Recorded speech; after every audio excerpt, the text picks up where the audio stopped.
Next thing that we will discuss, that is the concept of nature of roots.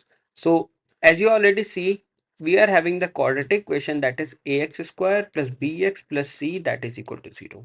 So here we will get the root, that is equal to x is equal to minus b plus minus root over b square minus of 4ac by 2a.